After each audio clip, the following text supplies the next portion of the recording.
I'm gonna need to go ahead and move you downstairs into storage B. No, We I was told I could have some not. new people coming in, No. and we need all the space we can get. But there's no space. So if you could just go ahead and pack up your stuff and move it down there, But no, that would be terrific. I was told Okay. I could stay.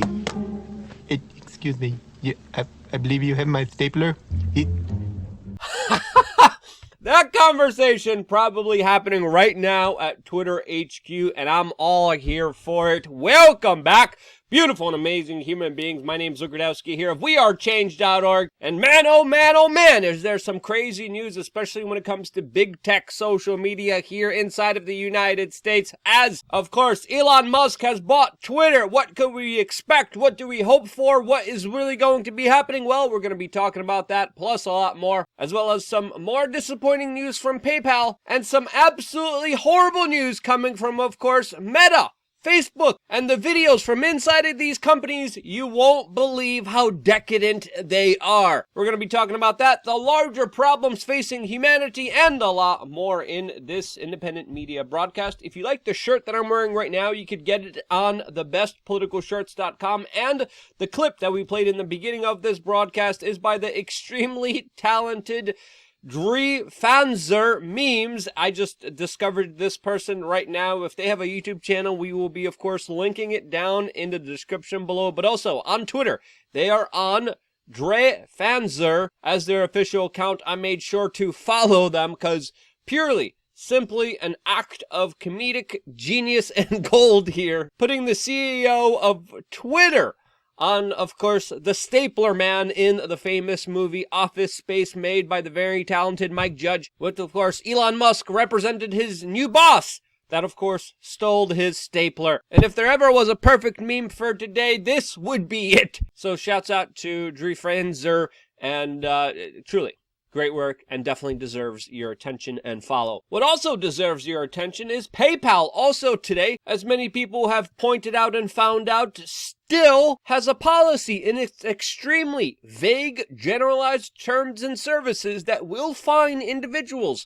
$2,500 and steal their money if they, quote, damage PayPal or promote any kind of hate or intolerance. What specific kind of hate are they talking about? What specific intolerance are they describing here? Who's going to be deciding these very vague, generalized terms here? Well, of course, they didn't say. They arbitrarily, once again, have these rules in their terms and services, which of course they could use for political purposes, as the organization is becoming more of a political institution rather than a banking institution, especially with their horrible work that they do with the very biased, discredited SPLC, an organization successfully sued for lying about people and, of course, not telling the truth. Now, again, a private company could do whatever a private company wants, but when they have such vague terms and services that could be used, that could be exploited in many different ways, when they already have a history of punishing people for their political beliefs, that right there is a very troubling sign, and one reason why we have moved to, of course, use Stripe,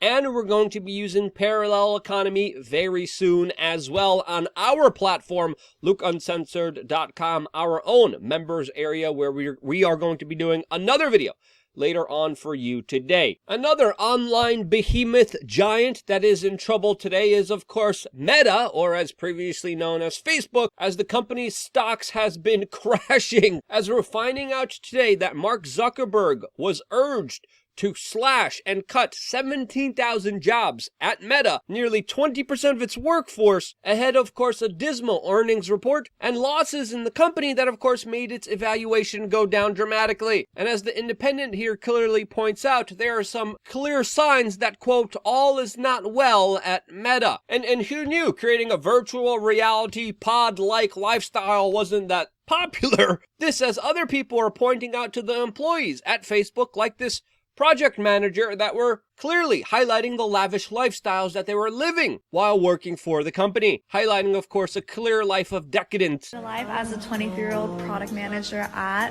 Meta, I always journal in the morning. I then do a quick workout routine. I get dressed. I try to look cute every day. Got some food at the office. I make a coffee every single morning. I need that. I did some work on the roof.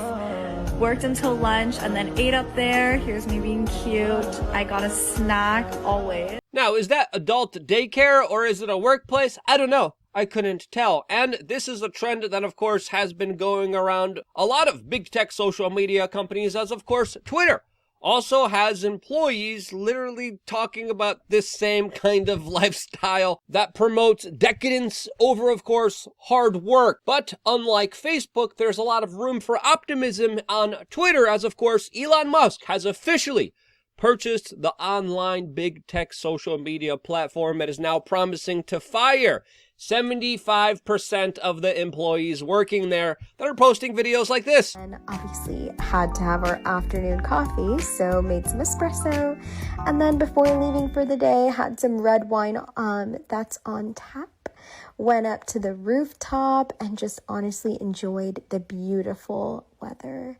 So awesome. Yeah, that person is probably getting fired, as of course statistically 3 in 4 people are getting fired at Twitter, as Elon Musk announced today that Twitter, quote, cannot become a hellscape under his ownership, and he's promising some actually good policies that I think are worth talking about and noting. As of course, Elon Musk has recently praised citizen journalism. He has criticized establishment corporate mainstream media outlets like the New York Times, rightfully so, while of course prioritizing and talking about the importance of one of the biggest core values of this country, and that of course is free speech. This is obviously a clear important issue as big tech social media has been hindering speech, has been punishing people for expressing political ideas, and if Elon Musk changes the trend on this, he will create fair value market competition in the field of big tech social media that other companies like Facebook and Instagram will have to compete with in order to stay competitive in the market. Essentially meaning that they will also have to provide this service if they wanted to compete in the market of ideas. Elon Musk literally walked in with a kitchen sink into, of course, Twitter headquarters, where he just yesterday met with the employees there, had conversations with them. There's people, of course, memeing images like this of him walking in there.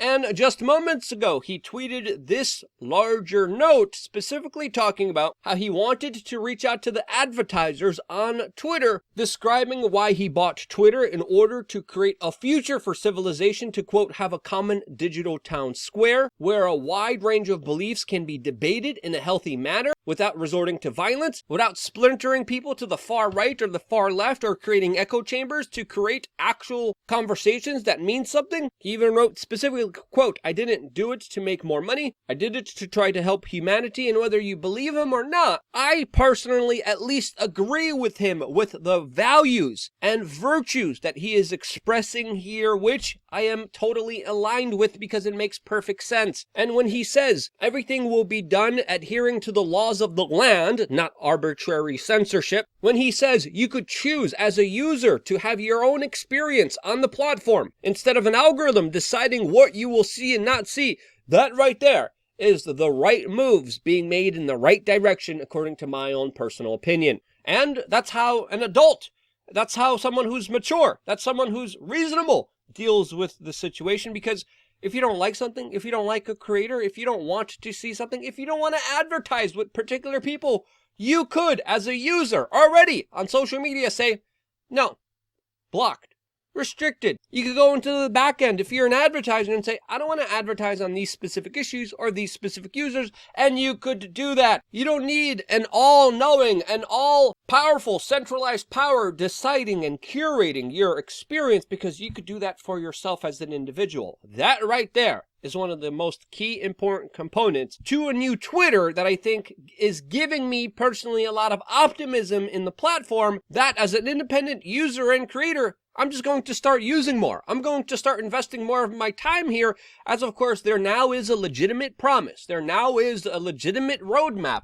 that could actually guarantee a platform that is willing to be fair and honest with its content creators. And that is very rare. And anyone in the YouTube space, in the online marketing digital space, could tell you that big tech social media deciding at the whims of what is allowed and not allowed, not laying out their rules clearly, Not giving people specific reasons why they were censored or banned or downranked in the algorithm is a leading cause of people's unsatisfaction when it comes to dealing with these big companies. Now we have a company promising to play fair by the rules, and I don't care if you're left-wing, right-wing, establishment, anti-establishment, this is going to, of course, make a lot of people move to the platform that probably is going to start some kind of video service on its platform in order to be competitive with other social media platforms like TikTok. And when that happens, I'm putting all of my eggs in this basket since, of course, it's one of the few baskets that at least is portraying and representing itself as a real and honest alternative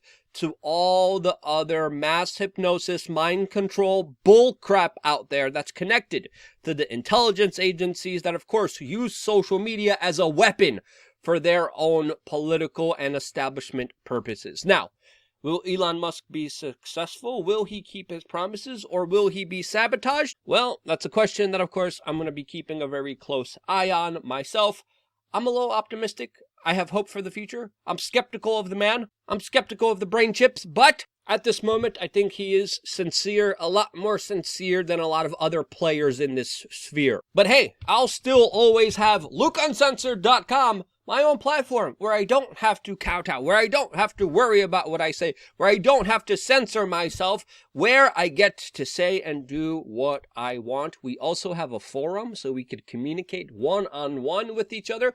We also have exclusive merchandise, 3 masterclasses to learn about survival, expatting, communicating on the internet, whatever you want to learn about. We have specific classes that you could do homework with, that you have assignments with, that will, of course, make you more prepared and ready for whatever comes our way. 3 masterclasses, exclusive merchandise, a forum, access to exclusive events, plus a lot more, and a brand new spanking video available for you right now on topics that we can't discuss here on this platform.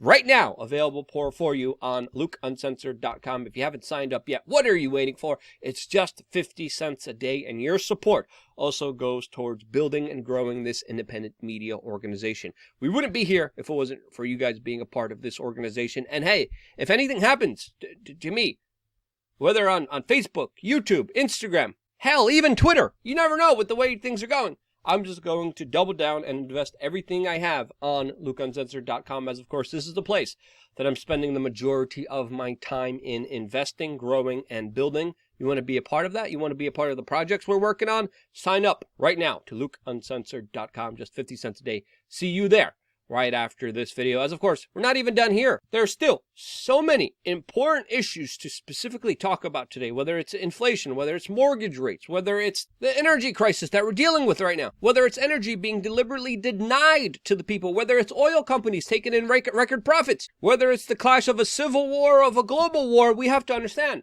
there's a lot of problems facing humanity right now, and I think more than ever, this should be a time where a lot of people kind of assess their own personal situation, see where they are right now, and see how they're prepared for a lot of crazy stuff. Now, I don't have a magic 8 ball. I can't predict the future, but I think if one thing is certain, that there's definitely a lot more problems ahead of us than solutions. There's a bumpier road ahead of us rather than, of course, an easy road or a simple road. And with that, I think it's important to pay attention to what's happening domestically as much as it is to paying attention to what is happening internationally. As, of course, here in the United States, we're facing elections which already major Democrats are contesting before they even began. What will be their response if they do lose? What will happen if the other political party loses? Will there be clashes? Will there be fights domestically? Well, I hope not. I think we should be doing everything in our power in order to prevent that. I do not see that happening in the near future.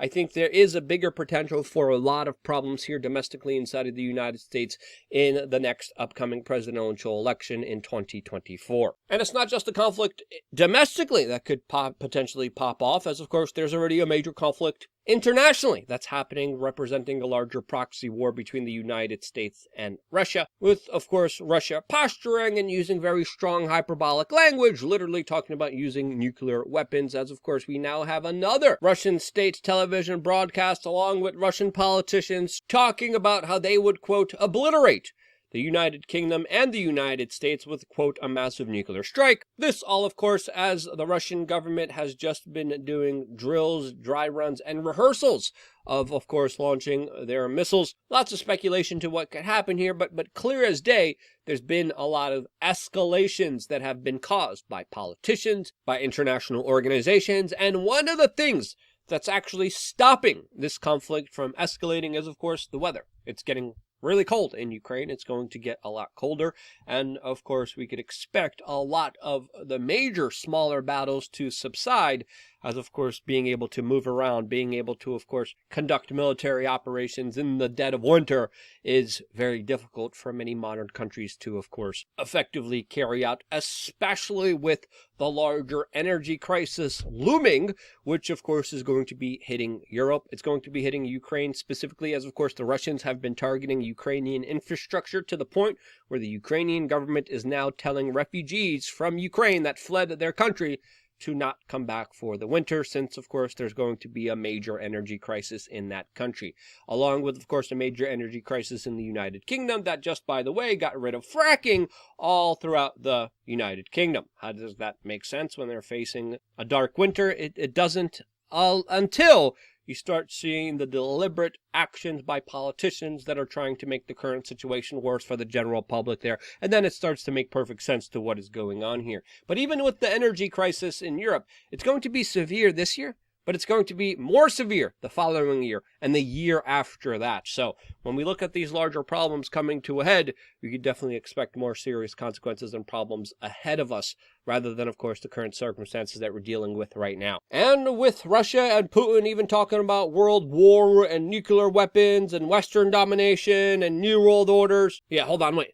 That's a big one. Putin just came out with statements saying that, quote, dialogue of Russia and the West and other centers of development will become more important in the, quote, New World Order, saying specifically how Russia tried to set up relations with the West and NATO to make friends with them, and that because Russia wasn't under their thumb, this is why this happened. Again, this is just Putin explaining his side of the story here, using the term New World Order, which he says should be, quote, based on law and order. So yeah, there's that. Putin calling for his version of the New World Order that he wants, as, of course, the United States is sending in gravity bombs into Europe. And either way you see it, there's going to be something new. There is going to be a different order, and whether it's organized globally or not, I think it's important to say that, hey, there's a lot of problems ahead of us, and I think more than ever you should be asking yourself, am I prepared for that?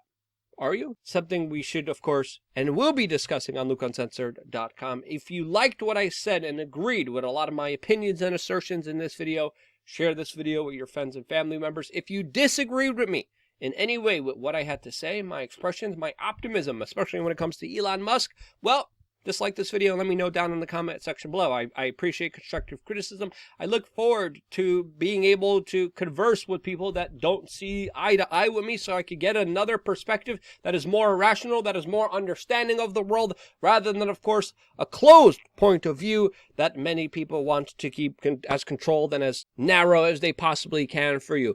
Open that up. Start the conversation down in the description below. Check me out on Twitter, Luke We Are Change. I wouldn't be here if it wasn't for you guys sharing these videos, and this is why I love you guys. Stay tuned for more here on wearechange.org. One more video available for you right now on LukeUncensored.com. See you there.